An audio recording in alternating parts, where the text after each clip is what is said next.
donc aujourd'hui, vous allez nous parler vous allez nous fournir une réflexion sur cette citation de Valéry, le nouveau qui est cependant le périssable par excellence, et pour nous une qualité si éminente que son absence nous corrompt toutes les autres et que sa présence les remplace. Donc je vous passe la parole, peut-être après j'invite le public à poser des questions pour que ça ne soit pas juste à moi. Je voudrais donc parler des rapports de la littérature et de l'innovation, cette sorte d'obligation de nouveauté que vous citiez avec Valéry. Littérature et innovation sont des termes qui se conviennent mutuellement, qui vont bien ensemble ou qui sont incompatibles. Est-ce que c'est scandaleux de les associer, littérature et innovation ? Et est-ce que cela vous trouble ? Je ne sais pas si la catégorie de l'innovation est pertinente pour parler de la littérature. Au Collège de France, j'ai un collègue économiste dont la chaire est intitulée « Croissance et innovation ». C'est Philippe Aghion. Et comme on le sait, en économie, l'innovation, c'est un requisite de la croissance. Il n'y a pas de croissance sans innovation. Et cela explique sans doute qu'aujourd'hui, l'innovation ait une telle importance dans notre monde, dans nos discours, et qu'on soit à peu près contraint de réfléchir à ces rapports avec des domaines comme l'art, la culture et la littérature. L'innovation est liée à ce que l'économiste Schumpeter appelait la destruction créatrice. Dans les arts, nous voudrions bien conserver les créations du passé. Est-ce que dans les arts et les lettres, nous sommes dans le régime de la destruction créatrice, ou au contraire celui d'une certaine conservation du patrimoine, de la tradition? Et je dirais que cette question est d'autant plus, elle n'est pas nouvelle, mais elle est d'autant plus urgente, grave, dans le monde dans lequel nous sommes entrés, le monde numérique, depuis que nous sommes à l'âge numérique et à l'âge de la mondialisation. Depuis cette révolution numérique, en gros des années 1980,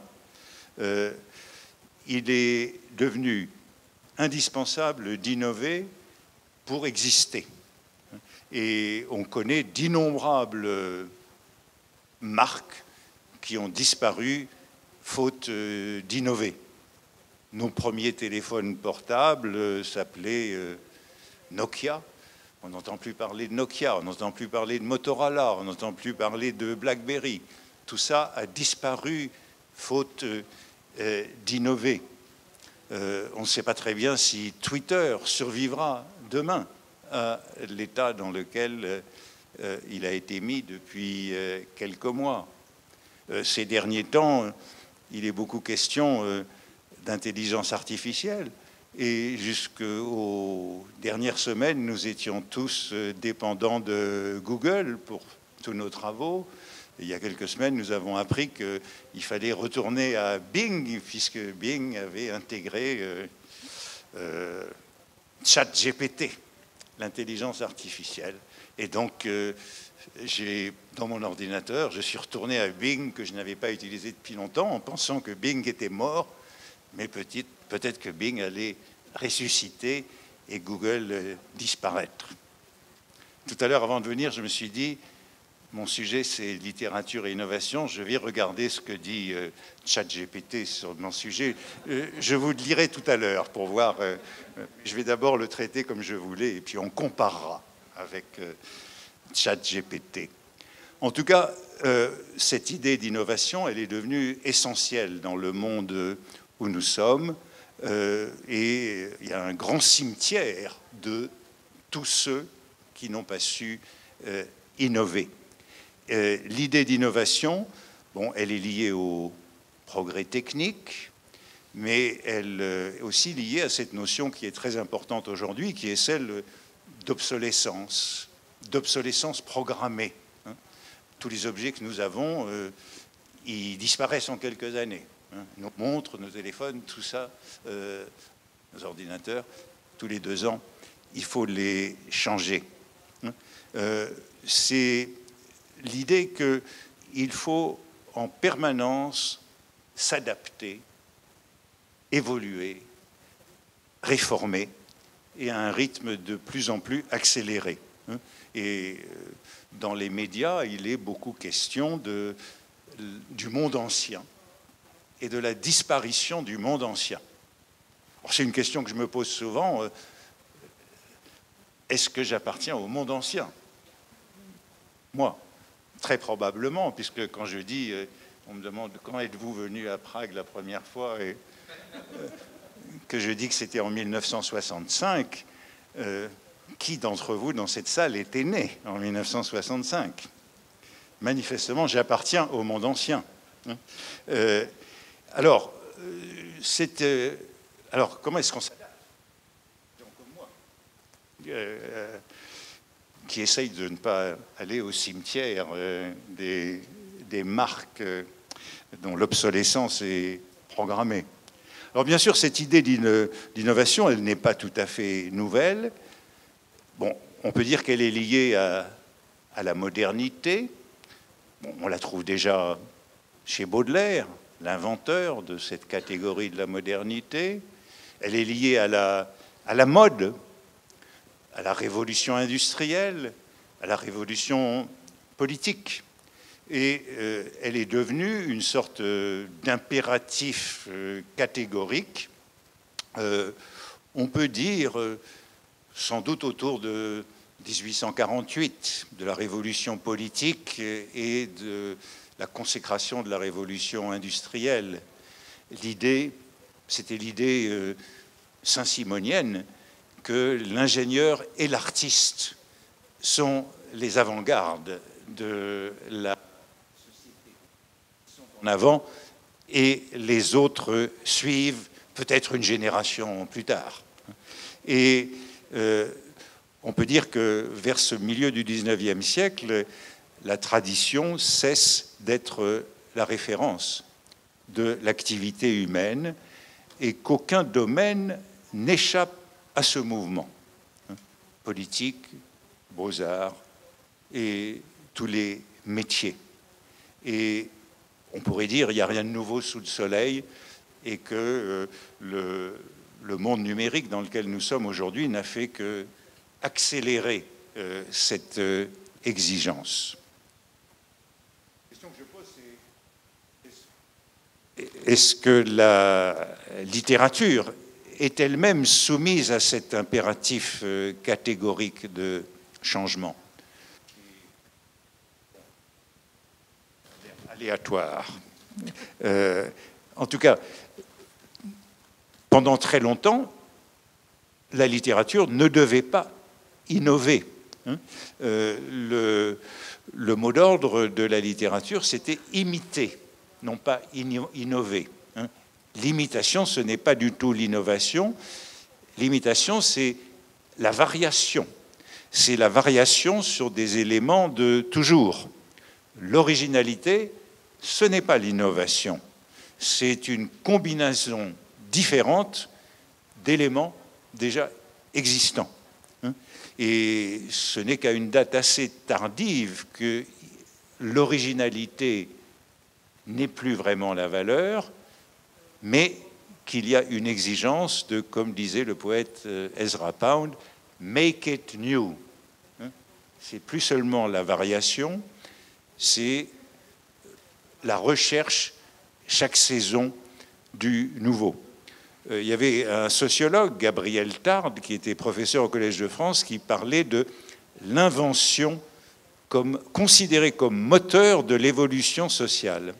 Et il considérait, lui encore, que l'invention, c'était une petite chose qui faisait bouger le socle de l'imitation. Donc c'était encore l'idée d'une invention marginale, d'une invention incrémentale. Aujourd'hui, on parle beaucoup de ce terme de nudge en anglais. Le nudge, c'est le petit coup qui fait bouger. C'est l'incitation, c'est le clinamen des anciens.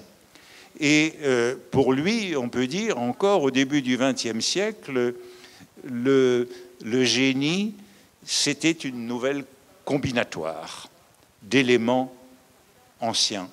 C'était une imitation originale.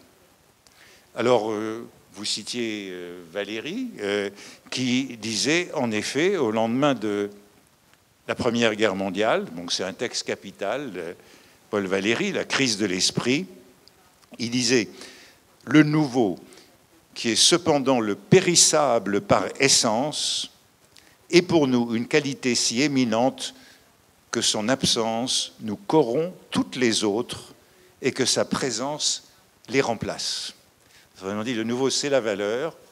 S'il y a du nouveau, ça vaut quelque chose, même s'il n'y a rien d'autre que le nouveau. C'est une valeur suffisante.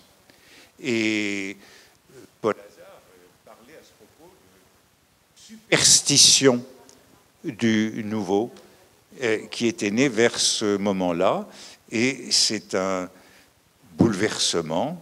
Valéry poursuivait en disant « Nous nous contraignons à être toujours plus avancés dans les arts. » Toujours plus avancés.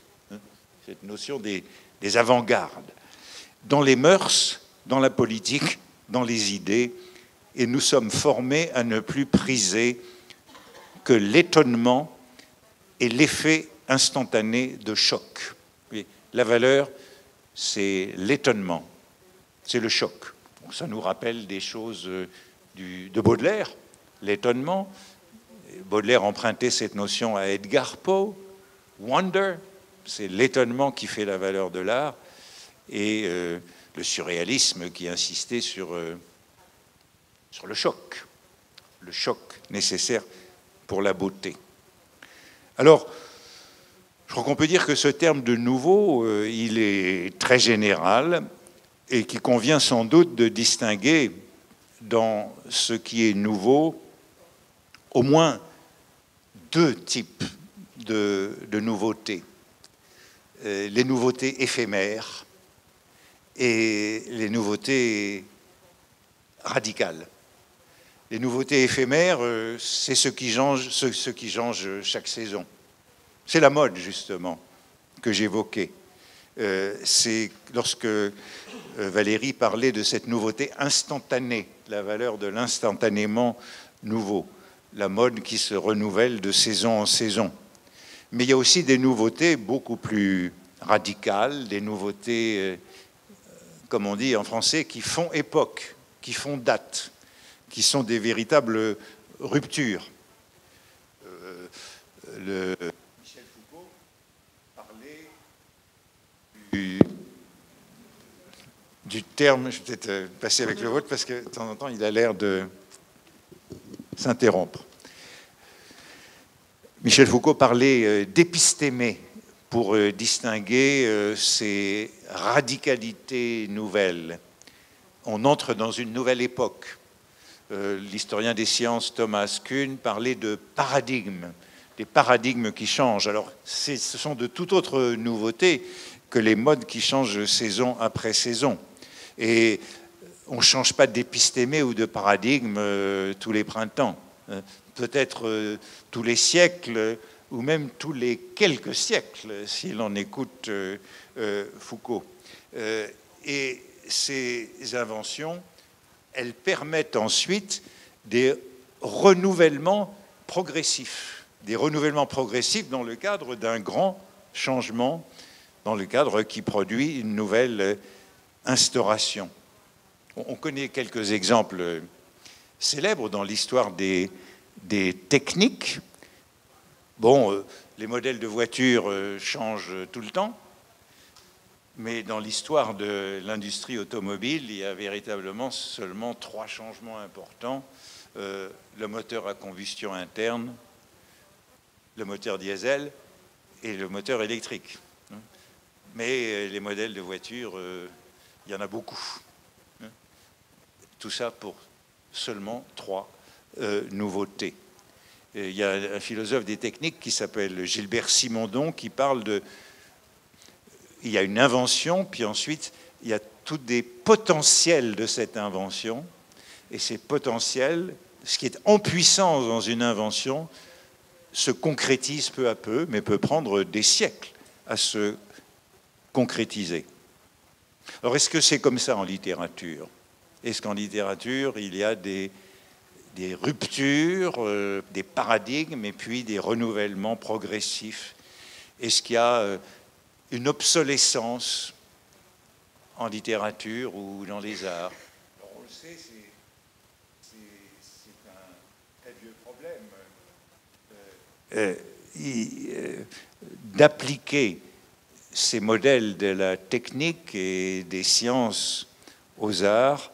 Il y a beaucoup de penseurs qui se sont interrogés sur le fait que les arts ne meurent pas, que nous soyons toujours aussi sensibles à une sculpture grecque ou à un tableau de Léonard de Vinci qu'à une œuvre de Picasso.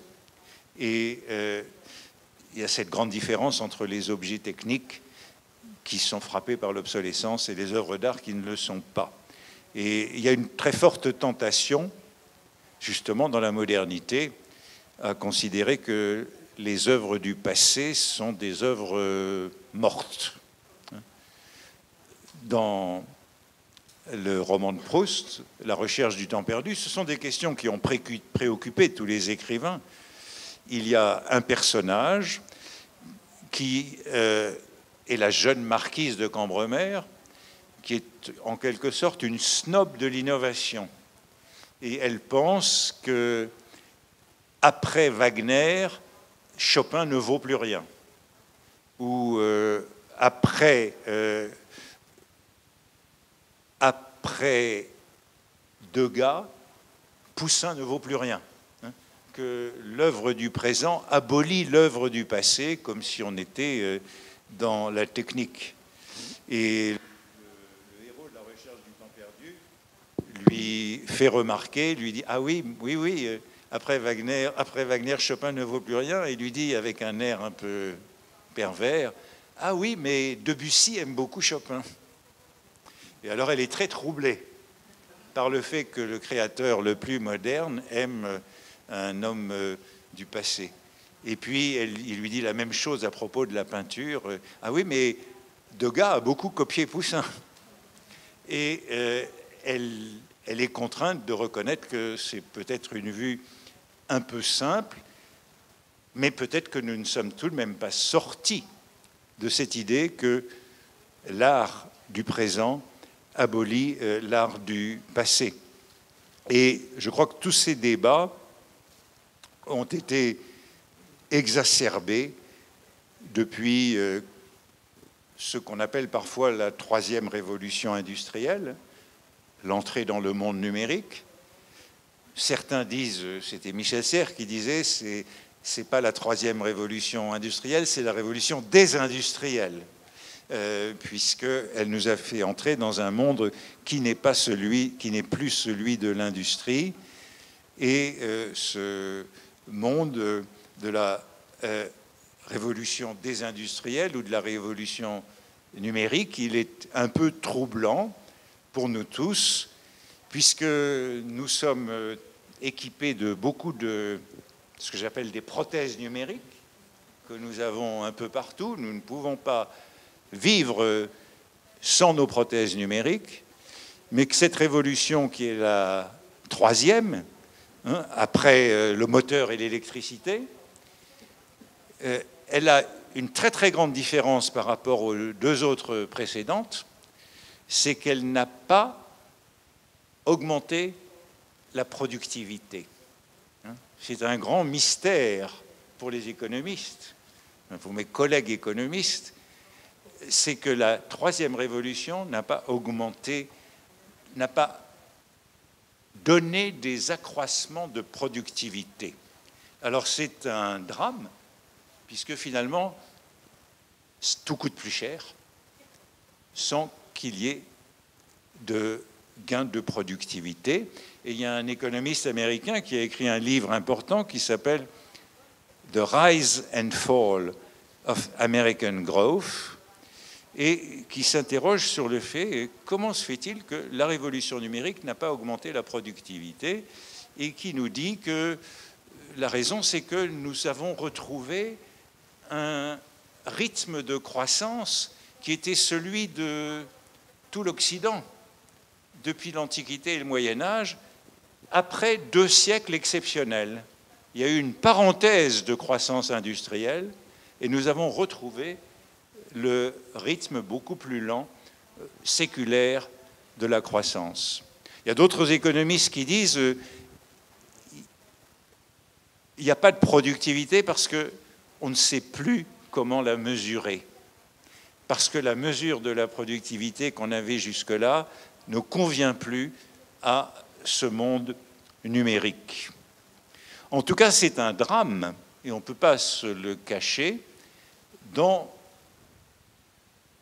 l'activité qui est la mienne, qui est celle de la littérature, de l'enseignement et de la culture. C'est un domaine où il n'y a pas et où il n'y a quasi pas de gain de productivité. Et il faut que nous nous rendions bien compte de cela lorsque nous en parlons.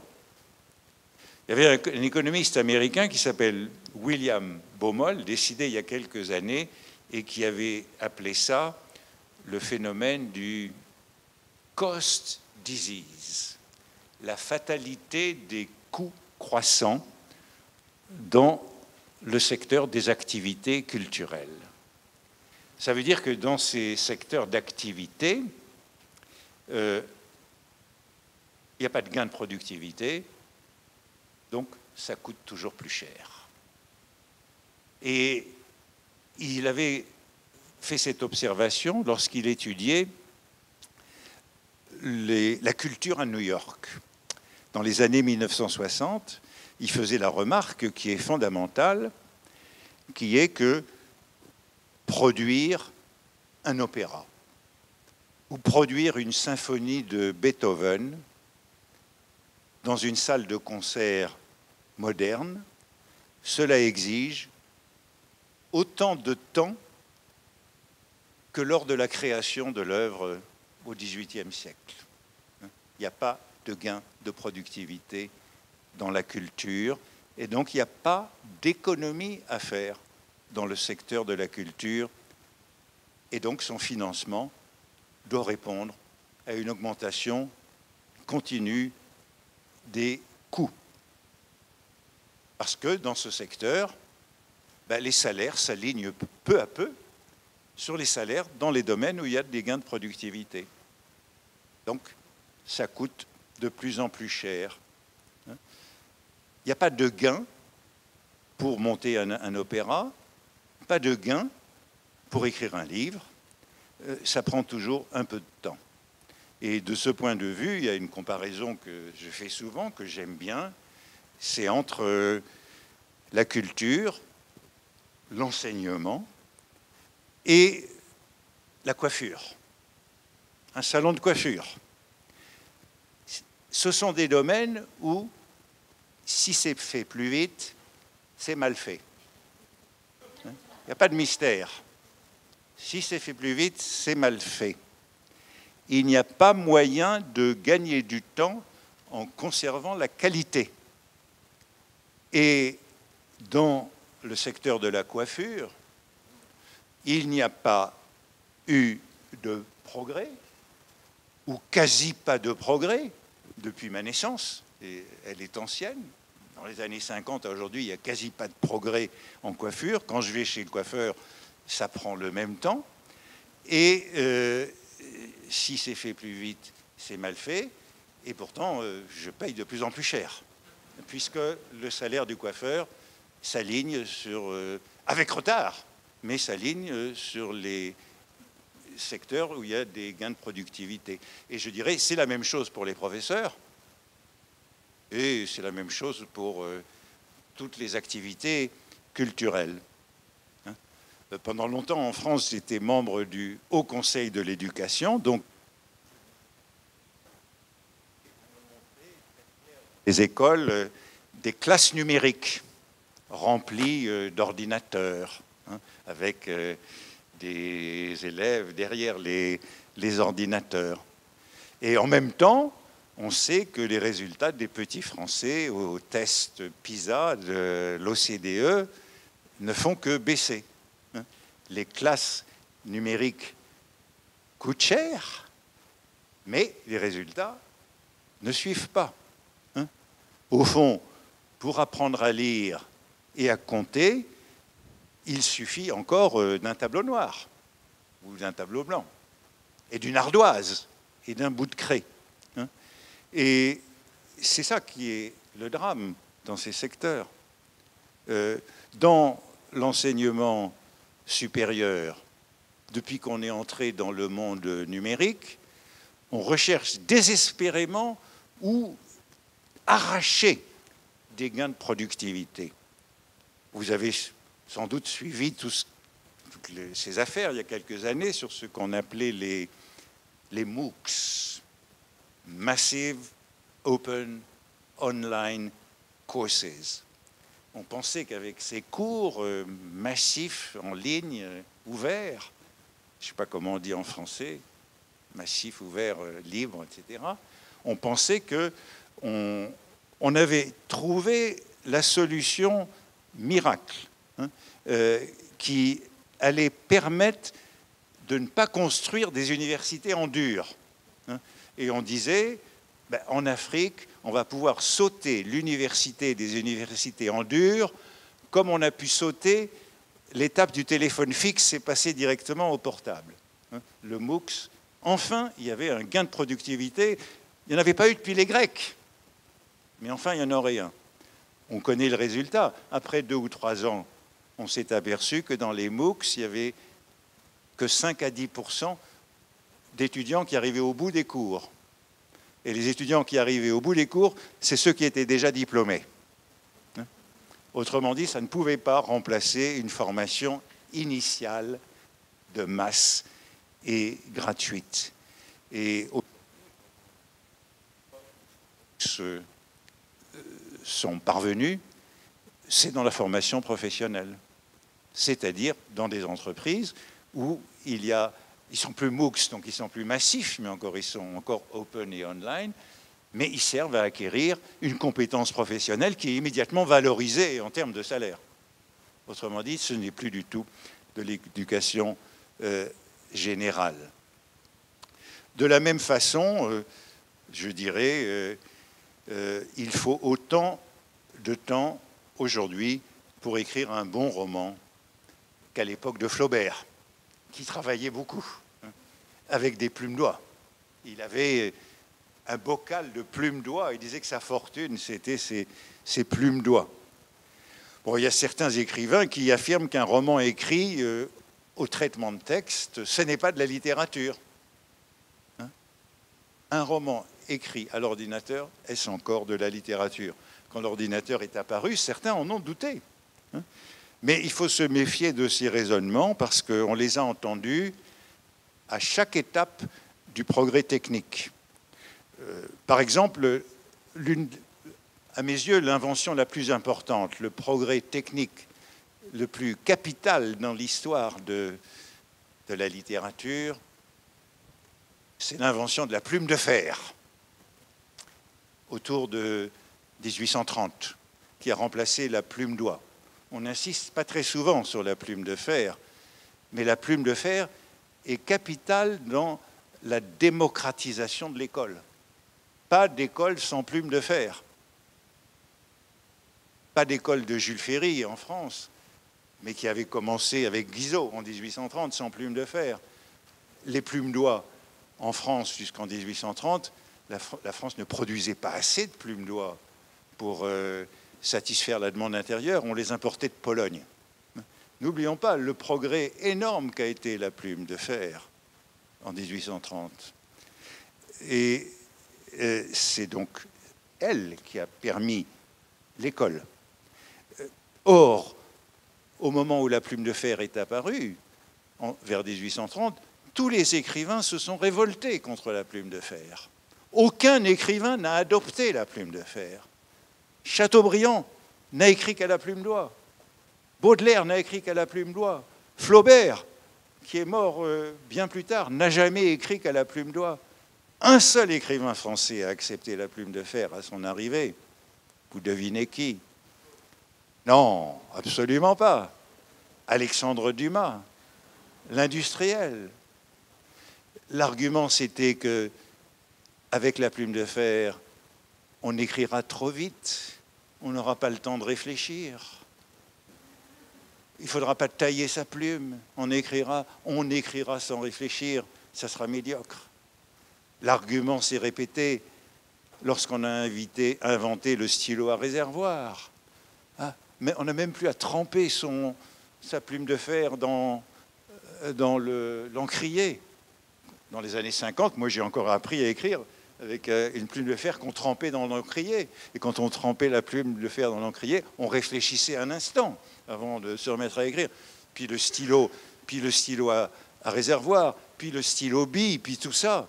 C'est la mort de la littérature. Et puis on a dit la même chose avec la machine à écrire. Avec la machine à écrire, on réfléchit encore moins. Et on a dit la même chose avec le traitement de texte. Je vous cite un texte de 1836. La plume de fer, c'est la honte, c'est le déshonneur, c'est le fléau des sociétés modernes. Enfin, je vous dis, le monde ne mourra ni par la vapeur, ni par le gaz hydrogène, ni par les ballons, ni par les chartes constitutionnelles, ni par les chemins de fer. Le monde mourra par la plume de fer. Donc, il faut être très prudent. Le monde a survécu et la littérature a survécu à la plume de fer. Pensez qu'elle survivra au traitement de texte, à tout ça. Aujourd'hui, je vous parle, ce qui est très rare, sans utiliser un PowerPoint, pour voir si j'en suis encore capable. Puisque peu à peu, je me suis mis dans mes cours au Collège de France à utiliser des présentations. Et parfois, je me dis, est-ce que je peux encore parler sans image? Parfois, je me dis, je sais que le dernier article que j'ai écrit à la main, comme ça, c'était en 1985, quand je suis parti enseigner aux États-Unis, à New York. Je me souviens très bien de l'article en question. Je le vois dans ma tête. Je l'ai gardé longtemps, puis un jour je l'ai déchiré, le manuscrit. Et je serais totalement incapable d'écrire un article aujourd'hui si je me retrouvais dans une île déserte sans électricité, pourrais-je encore écrire? Rester prudent dans ces matières. La littérature a survécu à la plume de fer. La culture a survécu au livre de poche. N'oublions pas que lorsque le livre de poche est apparu, de la même façon, tous les intellectuels se sont révoltés contre le livre de poche. En France, dans les années 50 et 60, tout le monde écrivait contre le livre de poche, en disant le livre de poche, ça donnera une culture jetable. Une culture de poche, le livre de poche, on le jettera comme les journaux, il n'y aura plus de valeur de la littérature. Tous se sont trompés en parlant de cette façon. Alors, si, vous voyez, il n'y a pas beaucoup de progrès dans l'enseignement, pas de gain de productivité dans l'enseignement, c'est un drame. Il faut autant de temps pour apprendre à lire à un enfant aujourd'hui que chez les Grecs. Il faut autant de temps pour apprendre à un enfant à compter qu'au Moyen-Âge. pas de gain de productivité, c'est un drame. En matière de recherche, y a-t-il des gains de productivité dans nos domaines? Bon, on peut dire qu'il y en a un peu. Hein. Du fait de mon âge, j'ai connu plusieurs mondes, enfin j'ai connu deux mondes. Bon, je vous dis, je me rappelle l'achat de mon premier ordinateur en 1985. À l'époque où j'ai acheté un ordinateur, je travaillais à l'édition critique de La recherche du temps perdu de Proust. Donc j'allais tous les jours au cabinet des manuscrits à la Bibliothèque nationale. Je copiais les manuscrits de Proust au crayon, parce qu'on n'avait pas le droit d'utiliser un autre instrument d'écriture que le crayon. Donc, je copiais les manuscrits de Proust au crayon. Je rentrais chez moi, le soir, je dactylographiais à la machine à écrire les pages que j'avais copiées. Le lendemain, je retournais à la Bibliothèque nationale et je collectionnais avec le manuscrit ma dactylographie et je corrigeais avec du blanc, du Tipex, les fautes de frappe. C'était juste avant l'invention de l'ordinateur portable. Avec un ordinateur portable, j'aurais mis 2 à 3 fois moins de temps dans mon travail. Donc je ne nie pas qu'il y ait des gains de productivité dans la recherche tel que celui-là. J'ai donc connu comme chercheur des progrès considérables. Mais je crois qu'il ne faut pas les exagérer. Certains affirment que tout a changé depuis qu'il est possible de consulter chez soi le fond de presque toutes les bibliothèques du monde. Ce qui est exact. Hein.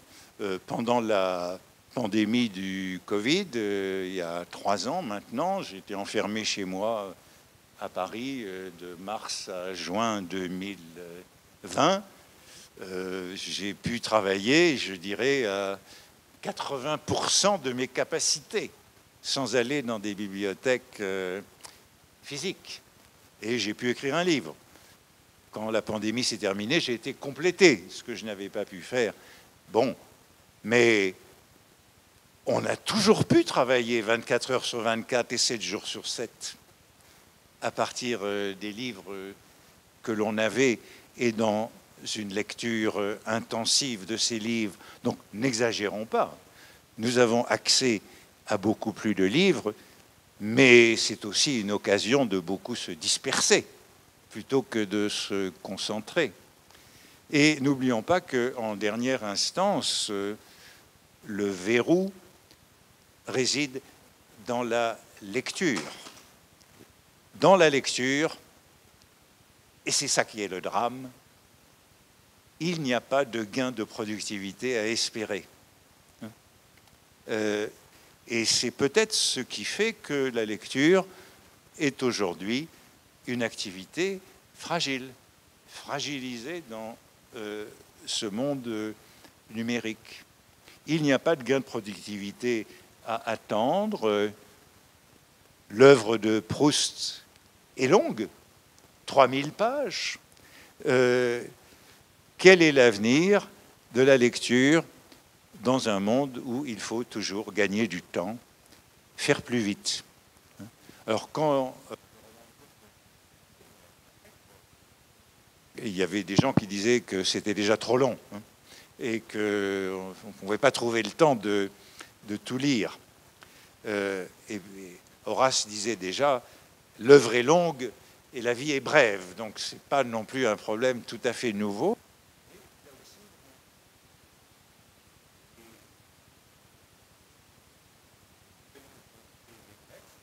Celui de l'impossibilité de gain de productivité dans la culture.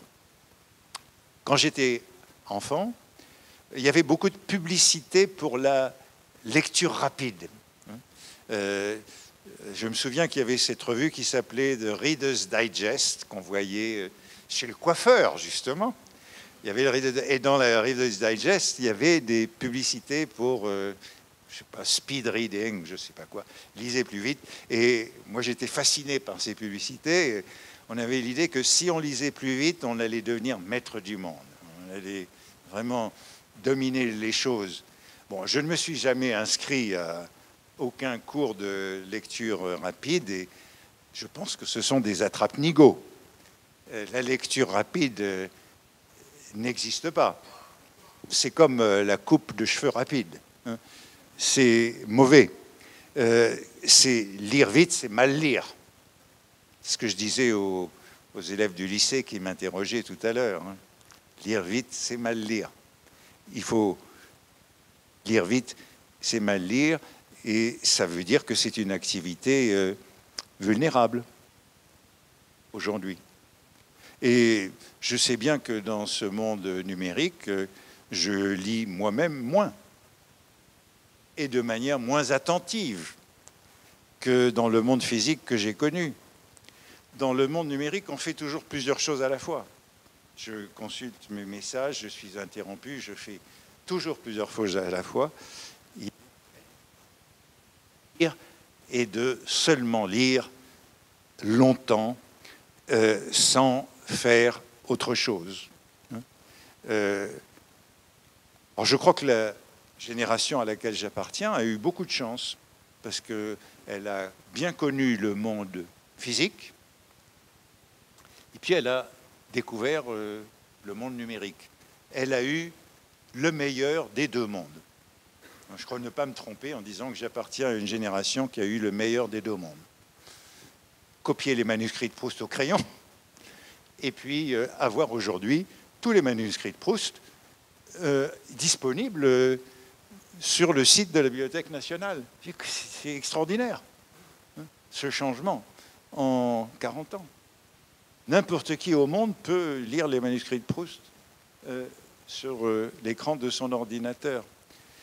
Mais évidemment, qu'en sera-t-il pour les générations suivantes, ceux qu'on appelle les natifs, qui n'ont pas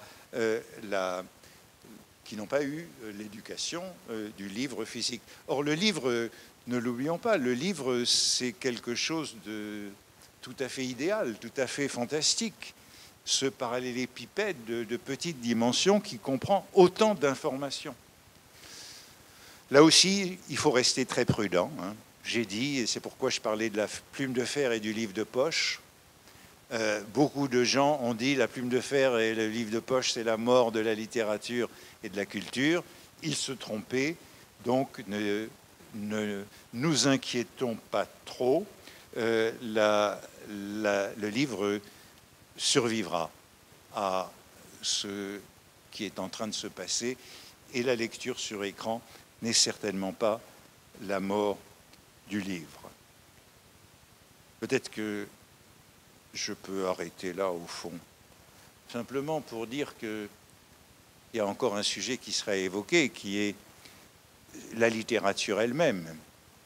La littérature qui, pendant très très longtemps, a vécu sur ce mythe avant-gardiste, que la littérature devait aller toujours plus loin et que si on n'avançait pas, on mourrait. C'est le mouvement des avant-gardes. Et j'aime bien citer par exemple ce que disait Nathalie Sarraute, justement dans les années 60, écrivain du nouveau roman, qui concevait le mouvement de la littérature comme un mouvement d'invention technique. La littérature doit toujours inventer des nouveaux procédés techniques. Elle a inventé Baudelaire a inventé le poème en prose, Rimbaud et Laforgue ont inventé le vers libre, les surréalistes ont inventé l'écriture automatique. Vous voyez, l'idée que la poésie doit toujours inventer des nouvelles techniques. Le roman, Flaubert a inventé le style indirect libre. Joyce et Woolf ont inventé le flux de conscience, le stream of consciousness. La littérature doit toujours innover. Si elle n'innove pas, elle meurt. C'était la règle quand j'avais 20 ans. Et Nathalie Sarraute, qui était une grande écrivain du nouveau roman, disait en 1964 la littérature m'apparaît comme une course de relais. Chacun prend le témoin des mains de l'écrivain qui l'a précédé. Il n'est pas possible de revenir en arrière, ni même de rester sur place.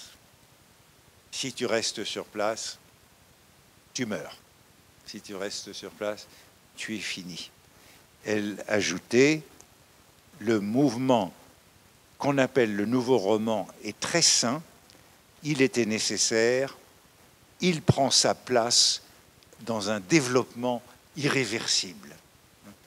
La littérature, pour ces écrivains, avançait comme la technique. Et je me souviens d'avoir souvent entendu Alain Robbe-Grillet, qui était un peu le pape du nouveau roman, dire « Si le nouveau roman a été mal accueilli par la critique dans les années 50, c'est parce que la critique n'avait pas encore assimilé Proust. Nous allions plus loin que Proust. Pour comprendre ce que nous faisions, il fallait être au-delà de Proust, comme Proust était au-delà de Balzac. » Et eh bien, la question que je poserai, c'est quel artiste, quel écrivain soutiendrait cela encore aujourd'hui? Dans la littérature, c'est un mouvement qui est interrompu. Et peut-être qu'on peut finir sur ce paradoxe, puisqu'on est dans un monde où j'essaye de le montrer, l'innovation est un impératif catégorique de plus en plus exigeant, et en même temps, dans la littérature qu'on dit vivante, eh bien, c'est un mot d'ordre auquel on a à peu près unanimement renoncé. Alors, je veux dire qu'il peut y avoir des secteurs des arts où on n'y a pas renoncé, dans les arts plastiques ou dans l'invention, mais probablement pas en littérature. Oui, il y a là un paradoxe qui est probablement lié à cette condition que j'ai essayé de décrire comme celle de la culture, cette condition qui peut être difficile aujourd'hui, puisque, encore une fois, c'est un domaine où, si on fait plus vite, on fait mal. Pas de gain de productivité, c'est la loi. Donc, ça nous apprend, je dirais, à être modeste en tant qu'enseignant ou en tant que chercheur. Vous voulez que je vous dise ce que disait ChatGPT sur...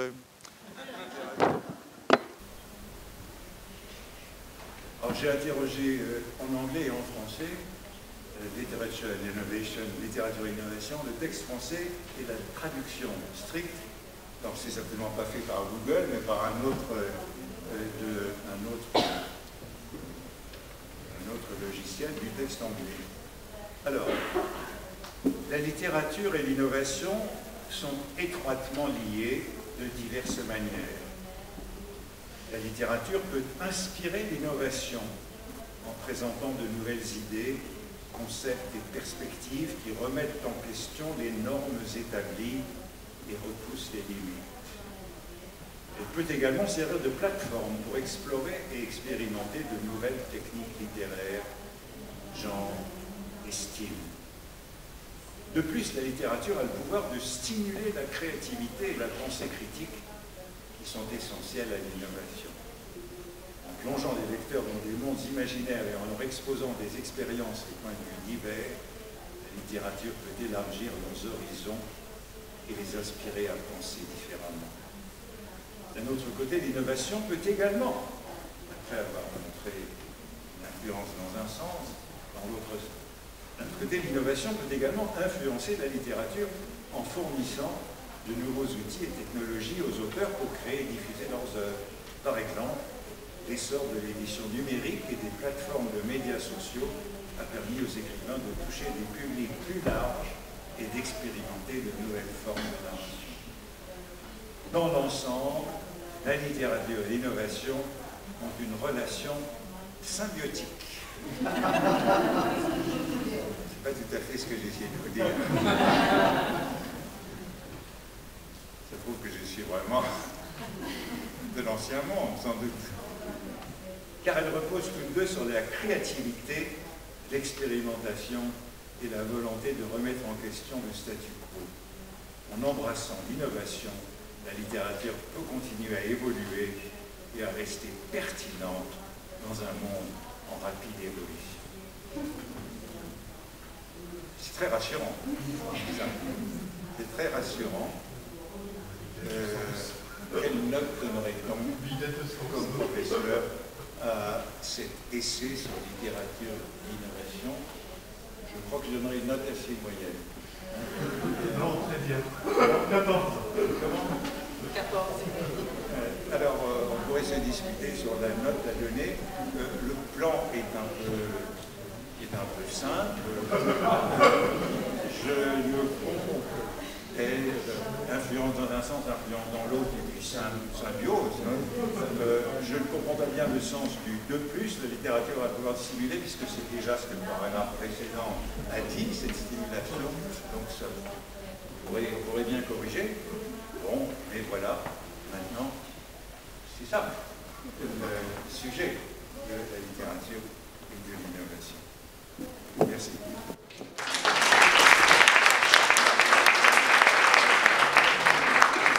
J'ai une petite remarque ou un petit aveu, parce que quand j'ai commencé à me préparer, on m'a dit, bon, il y aura Antoine Compagnon qui va venir. Donc je me suis dit, il faut que je révise un peu vos leçons au Collège de France. Mais tout de suite après, je me suis dit, justement, j'ai pas le temps de visionner à la maison ou relire le tout. Donc j'avais l'ingénieuse idée de trafiquer ma voiture de sorte qu'elle me parle par votre intermédiaire. C'est-à-dire quand j'entre dans ma voiture, j'ai un système qui me permet de switcher entre la radio et une application de podcast. Et dans le podcast, il y a vos cours au Collège de France. Donc ça fait 3 mois que... Enfin, j'ai développé un instinct de Pavlov. J'entre dans ma voiture, ça me fait penser à vous, je vous vois, je me demande si j'ai fermé la bagnole. Mais ce que je veux dire par là, c'est que je suis déjà quelqu'un qui a lu Proust sur Kindle. À l'époque, il y avait... C'est mort un peu aujourd'hui, hein, la liseuse Kindle, je pense que... Oh non. Ah non, pas vraiment. Et qui écoute vos cours dans la voiture.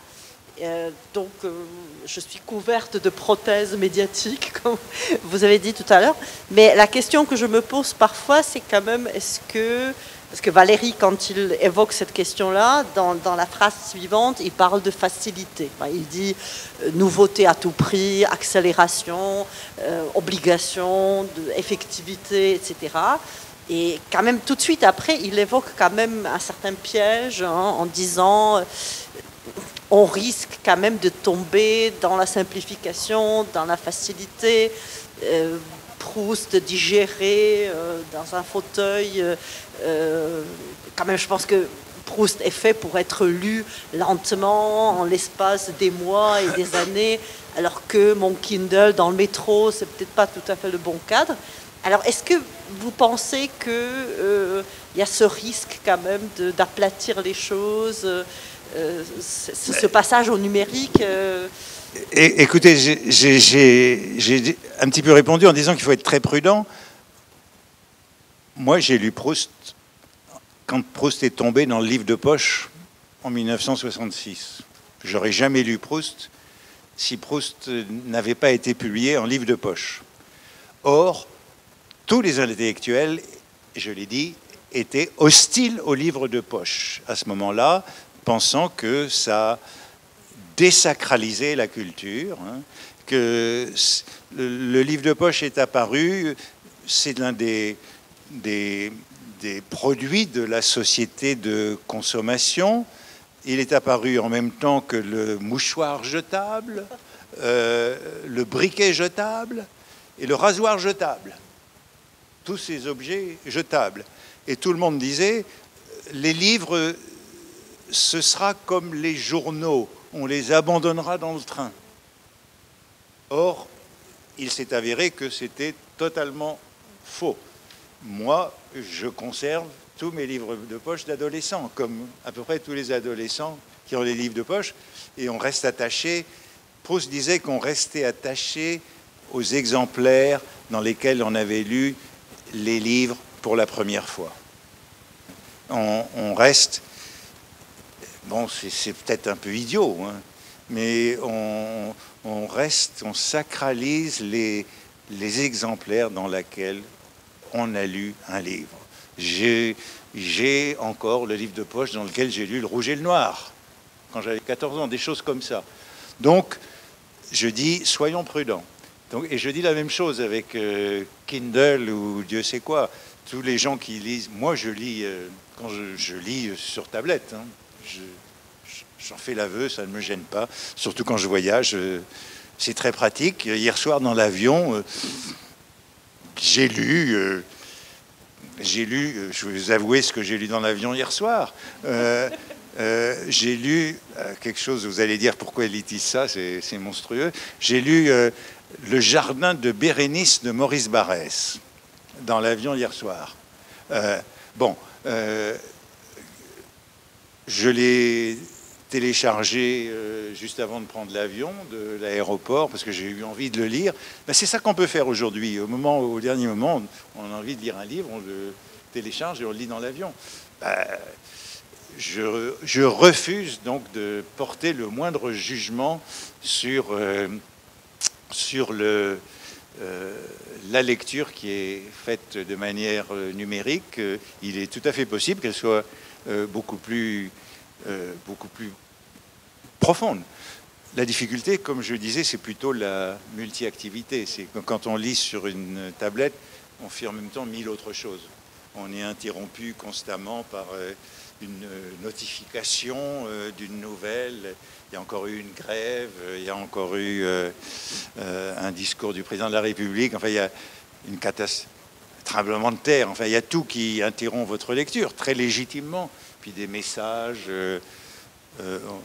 Donc, comme je le disais, ce qui est en danger, c'est cette lecture concentrée, prolongée, solitaire. Mais la tablette en tant que telle, je dis non. Je ne l'attaque pas. Ben merci, vous me rassurez beaucoup. Ouais, je ne l'attaque pas. Alors c'est vrai qu'il y a beaucoup de gens qui sont, comment est-ce qu'on dit, addictés à mes podcasts, hein, qui les écoutent comme ça, en voiture, en toutes circonstances. Ça m'amuse. Non, mais je ne suis pas payé pour faire la pub, mais je le dis quand même que c'est très bien. Enfin, il y a la plupart des cours au Collège de France qu'on peut télécharger dans son portable et l'écouter. Tous les cours du Collège de France sont accessibles en ligne. Ça fait partie justement des progrès du monde numérique. Le Collège de France, qui était une institution parisienne, puisqu'il fallait être à Paris pour aller assister aux cours physiques, est devenue une institution mondiale, puisque quasi tous les cours, depuis l'année où je suis arrivé, c'est-à-dire depuis 2005, sont accessibles en ligne, et ça a véritablement fait changer le Collège de France d'échelle. Donc il faut être très vigilant lorsqu'on dit alors ça peut être un gain de productivité, puisque ça a des résultats un peu partout dans le monde. Puis aussi, ça rend la vie d'un professeur plus difficile, parce que lorsqu'on arrive pour parler, pour faire une conférence quelque part, tout le monde a déjà entendu ce qu'on va dire. C'est ce qui devient un problème. Mais justement, on aime beaucoup la répétition.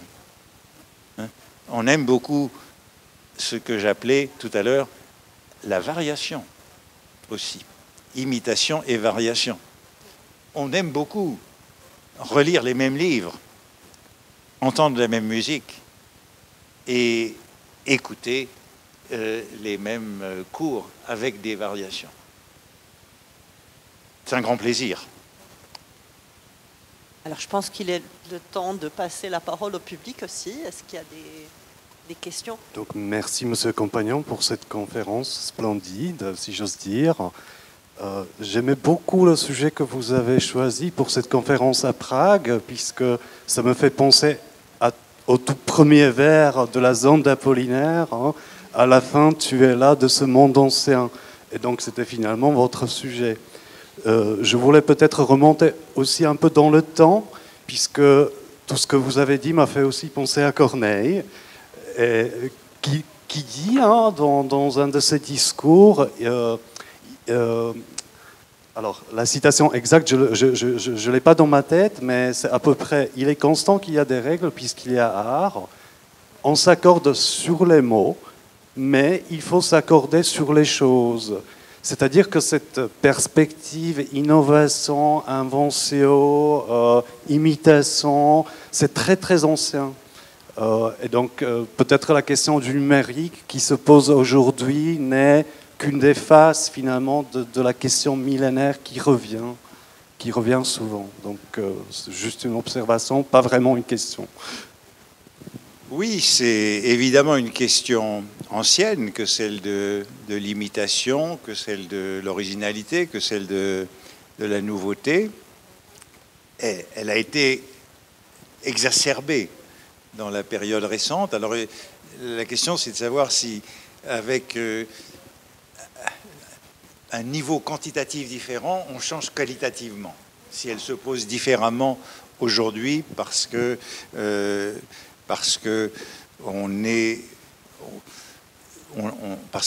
a traversé une révolution il y a une quarantaine ou cinquantaine d'années, et on peut se demander si la question se pose autrement pour nous aujourd'hui. Je crois qu'il faut y réfléchir, hein, et sans nécessairement donner une réponse ferme. Mais je pense qu'il est important d'y réfléchir. Il est important de réfléchir à l'état de la lecture, à l'état du livre, à l'état de la littérature. Que ce ne sont pas que des relations interpersonnelles qui n'avaient pas changé pendant toute l'existence de l'Homo sapiens.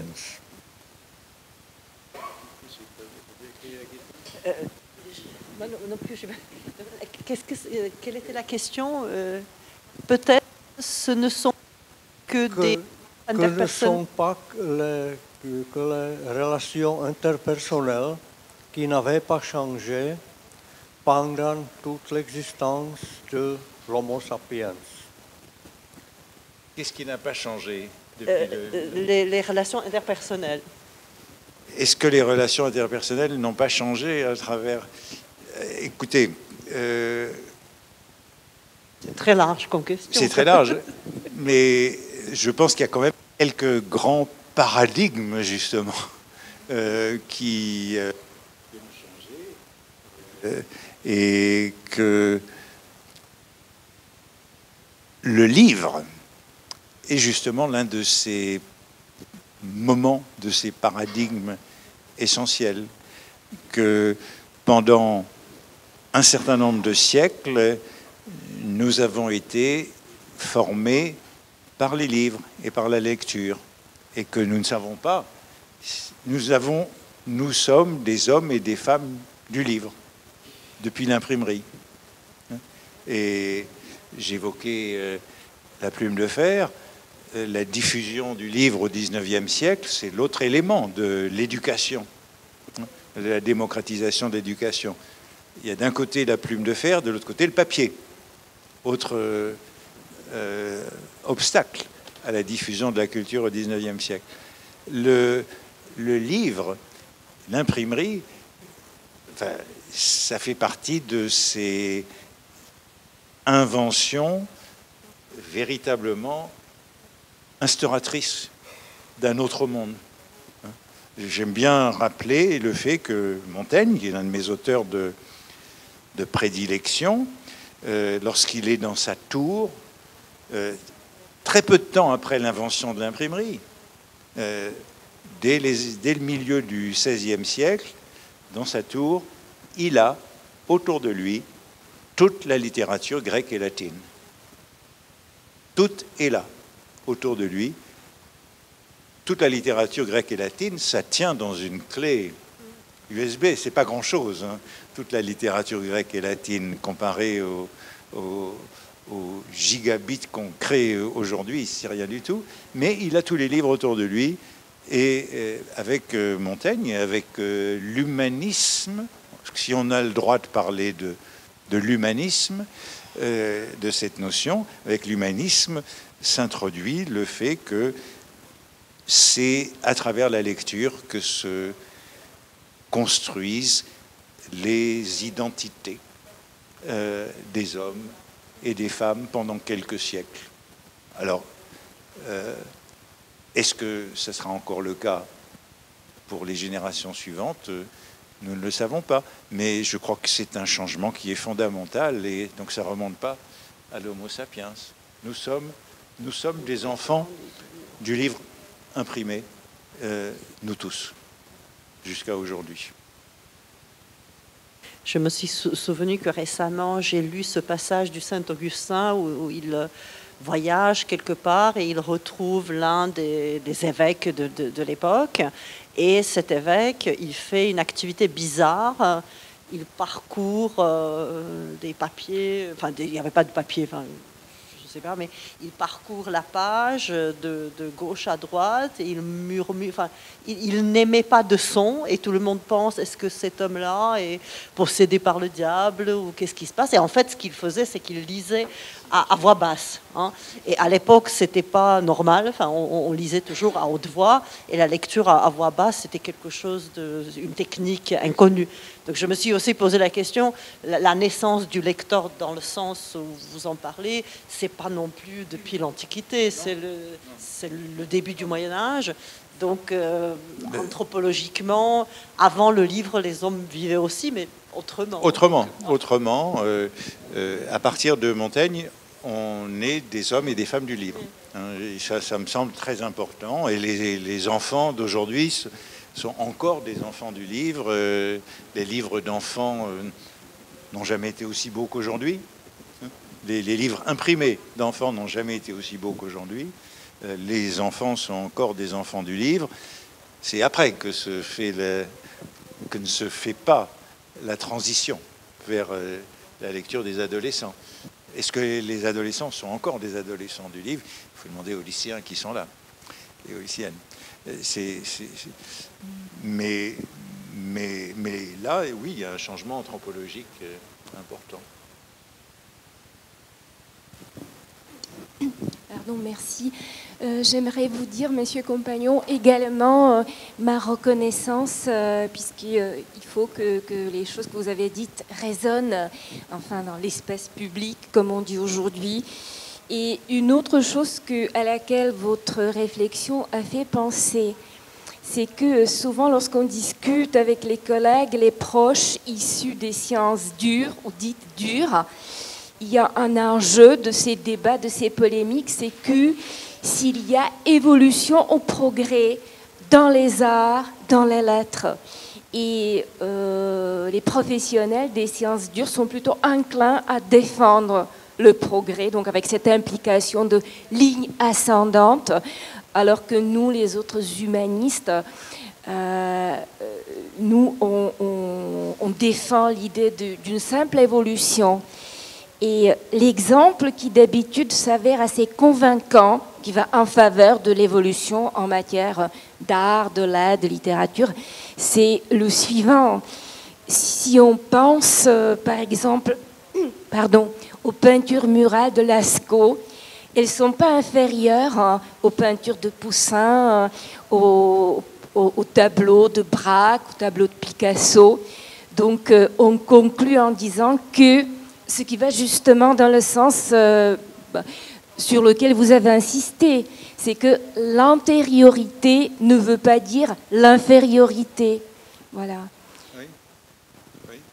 Oui, non, c'est effectivement un vieux problème, et cette tendance à appliquer le schéma du progrès aux arts et aux lettres.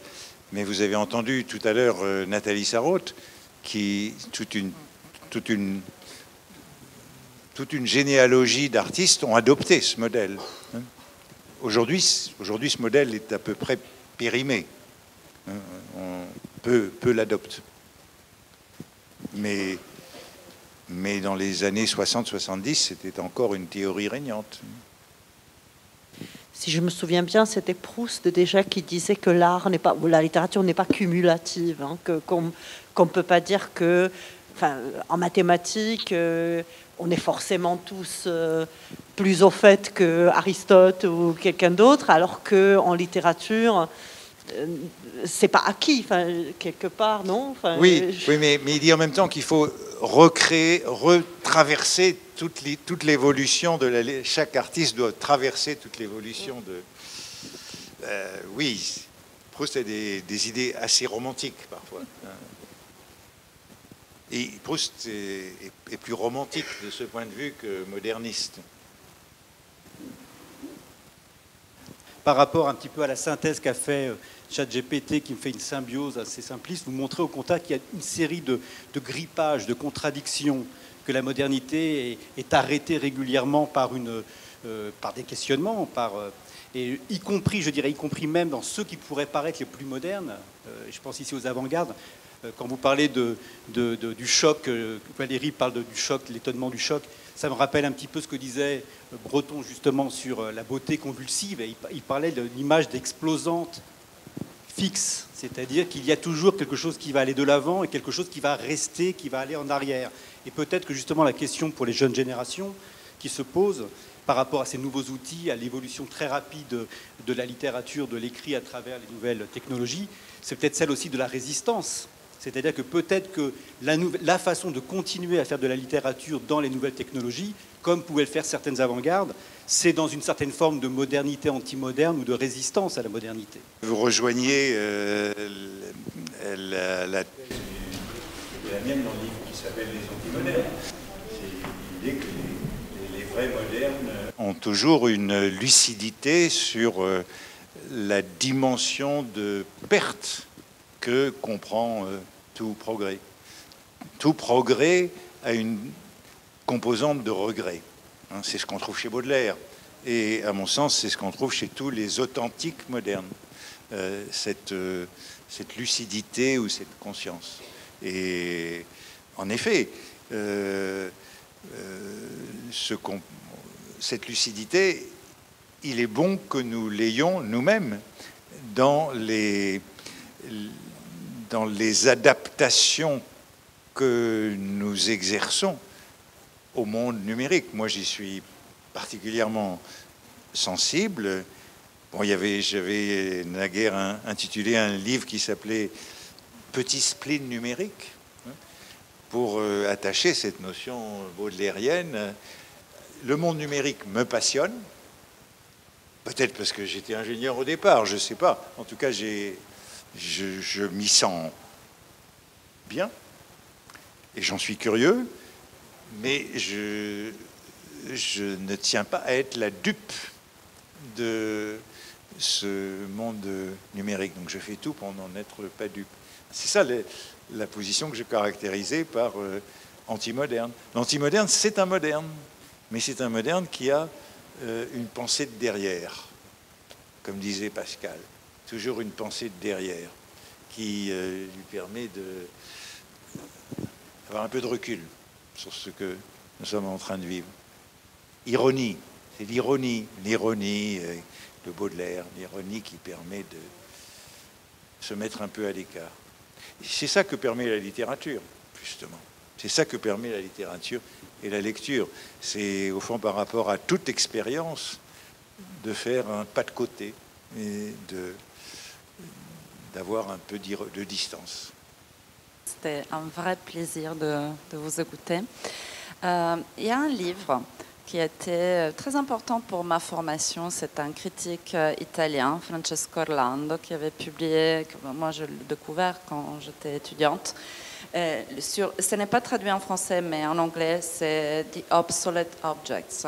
Les objets obsolètes, ruines, antiquités, reliques. C'est le livre de... Comment il s'appelle? Francesco Orlando. Oui. Et oui. Donc la thèse, en bref, c'est que pendant la modernité, surtout, quand l'utilité, ce qui est pratique, ce qui nous sert à quelque chose devient une valeur, la littérature se remplit d'objets complètement inutiles, de reliques, et que donc la littérature n'est pas juste en syntonie avec le monde, mais c'est aussi le refoulé de notre société. Donc je me disais, si tout ce que vous avez dit, en fait, ne servirait pas à penser en ces termes aussi ce qu'on définit avec un terme qui ne nous plaît pas trop, mais que voilà, le postmodernisme, comme cette duplication, la répétition, revenir sur la tradition avec ironie, etc., qu'on a toujours, ou très souvent en fait, interprété comme une sorte de littérature qui est un peu trop en syntonie avec notre monde. En fait, c'est peut-être le refoulé de notre monde. Ce plaisir de la duplication, qui est un plaisir très enfantin. Moi, je l'ai redécouvert avec mon fils en relisant, et son plaisir immense à réécouter toujours la même histoire avec des petites variations. Alors oui, le livre de Francesco Orlando est un très grand livre. Je sais pas en italien, mais... obsolète, sur les objets obsolètes. Oui. Donc je le recommande. Il est traduit en français. Maintenant, je me souviens que j'en ai fait une critique. Alors je me souviens plus sur quel plan je l'ai critiqué, mais c'est un livre très intéressant sur ce 19e siècle dans sa dimension de culte des objets obsolètes. Et c'est vrai que c'est à rattacher à ce plaisir que vous dites de la répétition et du retour et de la variation qu'on ne peut pas non plus ignorer dans ce monde de l'innovation. Alors j'en parlais dans le livre que j'ai fait sur les chiffonniers au XIXe siècle, qui est un peu le contraire de ce qui l'analyse, puisque c'est la récupération. Le XIXe siècle est le grand siècle de la récupération pour en faire autre chose, et non pas pour conserver les objets. Et c'est notamment l'importance de ce personnage qui traverse tout le XIXe siècle, qui est le chiffonnier. Le chiffonnier, c'est le contraire du personnage du collectionneur. Et il est probablement plus emblématique du XIXe siècle. Au XIXe siècle, on est encore dans une économie où rien ne se perd. Tout peut trouver un nouvel emploi, une nouvelle fonction. Là aussi, on peut dire on aura eu une parenthèse moderne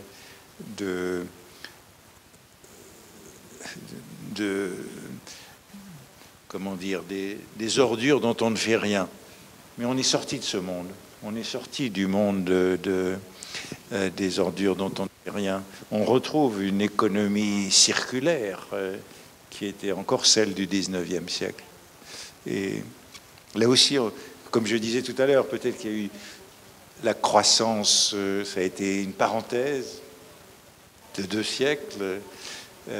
Les ordures, c'est une parenthèse d'un peu plus d'1 siècle, et on est de nouveau dans un monde où on peut tout utiliser. J'y pense en particulier parce qu'en ce moment à Paris, il y a une grande grève des ordures, des poubelles. Vous le savez peut-être. Donc, Paris n'est qu'un immense dépôt d'ordures. Alors, arriver dans une ville où il n'y a pas d'ordures dans les rues, ça paraît miraculeux. Ce matin, en me promenant dans les rues, je me suis arrêté pour contemplé un camion d'ordures et des poubelles qui étaient en train de vider en me disant quel beau spectacle. Bonsoir, merci beaucoup. Moi aussi.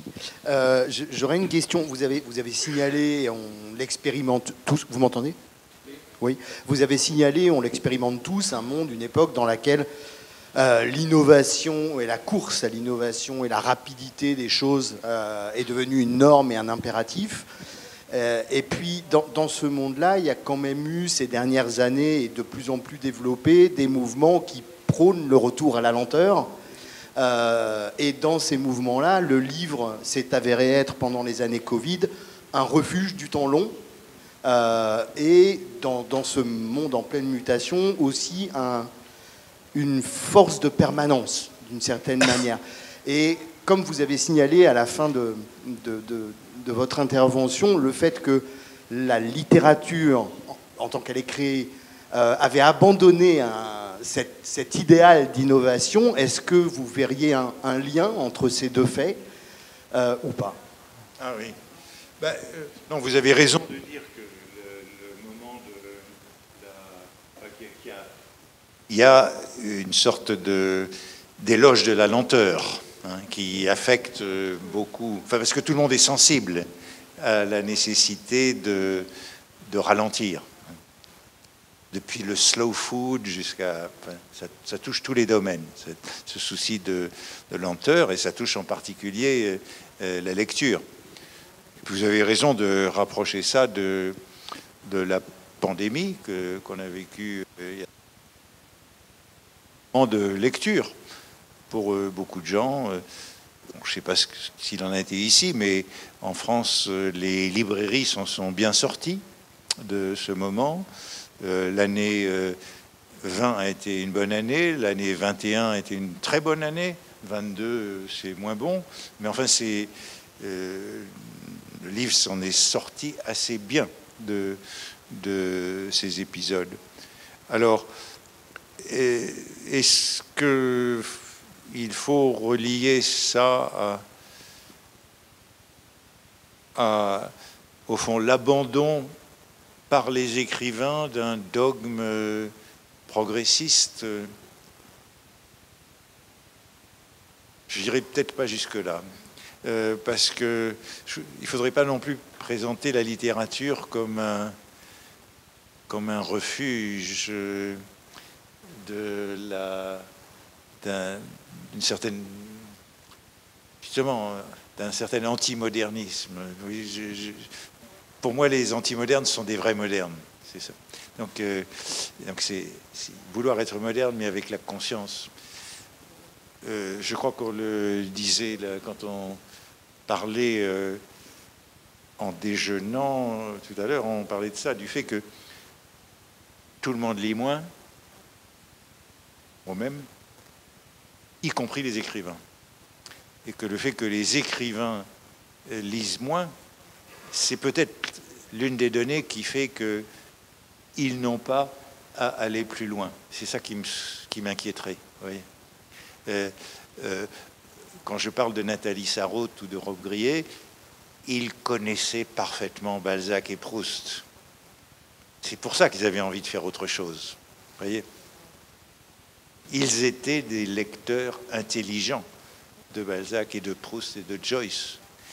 Les écrivains contemporains lisent moins, comme nous tous. Et peut-être que c'est ça qui fait que, d'une certaine manière, ils ne sont pas pris par ce démon, parce que j'ai parlé du démon de la théorie, ce démon qui fait que il faut tout casser, quoi. Vous voyez ? Donc c'est pas nécessairement, je peux pas être entièrement favorable à l'idée qu'en littérature, il ne faille pas aller plus loin. Je reste un moderne, de ce point de vue. Vous voyez, je reste tout de même un moderne, que ce souci de faire autre chose, parce qu'on est un très grand lecteur, justement. Continuer peut-être cette discussion-là, parce qu'elle me semble essentielle, même si la modernité consisterait à essayer de faire avancer l'écriture, il y a peut-être quand même, l'écrivain étant quand même un reflet de son époque, il y a quand même dans notre époque une prise en compte nouvelle qui est l'idée d'un progrès infini technologique, alors à moins qu'on soit techno-optimiste. On sait aujourd'hui que le vivant est limité, que les ressources sont limitées, donc il y a quand même dans notre vie quotidienne quelque chose qui fait que cette idée qu'on pouvait avoir depuis la révolution industrielle et même avant, d'une technologie qui progresserait sans cesse, infinie, qui serait exponentielle, aujourd'hui, l'écrivain prend aussi en compte ça. C'est-à-dire qu'il sait très bien que ce monde est un monde fini, un monde à partager, un monde qui demandera d'autres inventions et d'autres innovations. Donc les innovations, elles existeront sans doute en littérature, mais elles seront peut-être plus marquées par cette espèce d'idéologie d'un projet technologique infini. Et je pense par exemple à un auteur comme Melville qui a pu écrire Moby Dick, mais qui écrit en même temps Bartleby. Ça veut dire aussi une sorte de retrait du monde ou de refus d'un progrès exponentiel infini. Alors je dirais ce qui est le plus frappant, c'est l'idée que le progrès ne peut plus être la solution des méfaits du progrès. Parce que c'était ça qui était... C'était pas l'idée d'un... Moi, ce qui me frappait, c'est pas l'idée d'un progrès indéfini, c'est l'idée que le progrès va régler les méfaits du progrès. Et c'est ça. À ça, plus personne ne croit. Hein. Bon, la pollution n'est pas grave parce qu'on trouvera à l'étape suivante de quoi régler le problème. C'est ça qui a changé. Alors c'est ça aussi, oui, qui peut affecter la position des écrivains. J'ai une question parce que vous avez parlé que vous avez vraiment de la chance entre le monde numérique et le monde qui est sans la technologie. Et comme la personne qui rencontre le gens jeune, qui vraiment dire ah ouais, ce n'est pas assez vite et j'ai besoin d'informations nouvelles. Et quand je veux enseigner un jour, est-ce que vous avez quelques conseils pour les gens ou pour moi pour motiver vraiment la lecture? Je sais par exemple la raison pour laquelle je demande, j'ai lu le livre, c'est anglais, donc désolé pour le titre en français, je pense 451 Fahrenheit, oui, de Bradbury, et je pensais, oui, c'est vraiment un thème catastrophique, c'est les personnes arrêtent de lire. Donc, si je rencontre les gens jeunes qui me disent oui, c'est pas vraiment assez vite, comment je peux les motiver, en fait? Désolée. Non, mais c'est vrai que j'ai conscience d'avoir eu de la chance. Hein. Ma génération a eu de la chance. Parce que, oui, on a eu le meilleur des deux mondes. Et on n'est pas tellement, c'est pas tellement long, cette génération.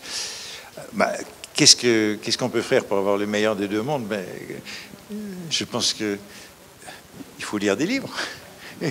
C'est la seule solution. Conserver cette faculté de s'isoler dans un livre, de tout fermer et de rester dans un livre. Moi-même, je le fais de moins en moins. Mais quand je le fais, je peux dire que c'est un très très grand plaisir. S'isoler dans un livre, se plonger un jour, 2 jours, 3 jours, et entrer dans un monde, éprouver la mélancolie lorsqu'on en sort aussi. C'est ça. Lire un livre. Bon, j'ai souvent dit que je comprenais les gens qui avaient peur des livres. Parce que entrer dans un livre, c'est une épreuve. C'est entrer dans un monde qu'on ne connaît pas, qui d'abord nous est étranger. Peu à peu, on s'y repère, on s'y sent chez soi, quoi. Peu à peu, ça devient familier comme un terrain. Puis à la fin, il faut le quitter. On est très triste quand on arrive à la fin d'un livre. On ralentit. Je sais que quand j'arrive au dernier chapitre d'un livre, je le mets de côté. Vous savez, comme on garde le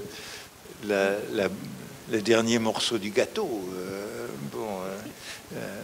pour le dernier morceau